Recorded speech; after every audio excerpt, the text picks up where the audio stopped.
A lot of people say, why do all the black kids sit together at lunch in the dining room, or if you do student trips at a different part of the bus? And I've spoken about this both with other educators as well as black adults, like people more senior to me, who've had more time to reflect on it.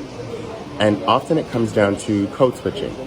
I noticed that many of my black students call me sir and refer to me in a more formal way, further giving me evidence that when they're by themselves, they don't want to have to code switch or be more formal, both with their teachers, but especially if there is racial, ethnic, or certainly class difference between them and their teachers. They are having to code switch. They're having to leap further and longer to communicate with their tutors than many of the white students who don't use this language of formality to create distance, literally distance, with their tutors. So I've seen that the white students often don't have that to do that work of code switching, not nearly as much as the black students do. So perhaps when they're sitting alone together in the lunchroom, at the back of the bus, they're able to get some relief and time away from that code switching. As a tutor, I think it behooves us to go sit in the back of the bus with them, go over and communicate with them, and ourselves code switch so they can see an adult black professional moving back and forth between different ways of being and modes of communication.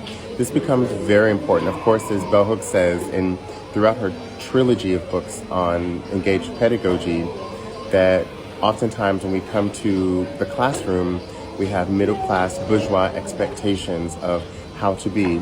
And of course, unless we break those barriers down as the educator, then those are left intact. Those are expectations that are established far beyond us and what we actually do as educators. And so we have to do the work of breaking down those barriers of, again, literally showing students how we shift between different modes and ways of being. It becomes very important because, again, even interacting as I see my black students interacting with different staff that we encounter along the way on all the events that we do, they literally have to code switch just to communicate with the hotel staff, with the staff at any of the places that we visit, the managers that welcome us. Whereas the white students aren't expected to be any differently. And even if they are, even if the students may dress alike, look alike, we all know that a hoodie on a black person looks and is read very differently than a hoodie on, well, actually there's literally, I'm surrounded by white people and half of them have on a hoodie in this hostel. But again, just think of Trayvon Martin and that infamous hoodie on him is read very differently. So again, when our black students want to present a professional self, they have to totally dress differently. They literally have to dress up. I saw this when I was in Peace Corps in Mali, my very first job when I graduated from university. We were in Mali, so in West Africa. Like, I'm black and I'm in West Africa.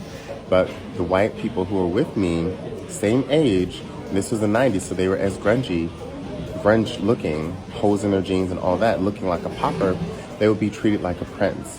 Whereas if I looked like that, I would be treated like a poor person who couldn't afford jeans that didn't have holes in them, shirts that didn't have holes in them. And so I noticed that even then on my first job, when I started to dress up just to go to the market, I would be invited for tea. I mean, tea is really big in Mali. I would be welcomed, Musa, and all these sorts of things that weren't available to me when I just looked like and dressed like my white counterparts. And so I see a lot of that going on, again, in why black students sit together at the lunch table.